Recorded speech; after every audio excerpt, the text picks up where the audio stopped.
اخ اول ما يجي يعمل جدول لازم انظم النوم، ده اول خطوه يا ابني. تنظيم النوم ده اخر خطوه في حياتك.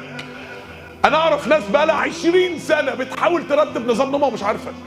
هو يا ابني تنظيم النوم ده حاجه سهله؟ هو انت بتتك على زرار تنام، تتك على زرار تصحى؟ ولازم الاخ بقى يعمل لي فيها عنتر بن شداد، انا هنام 4 ساعات في اليوم.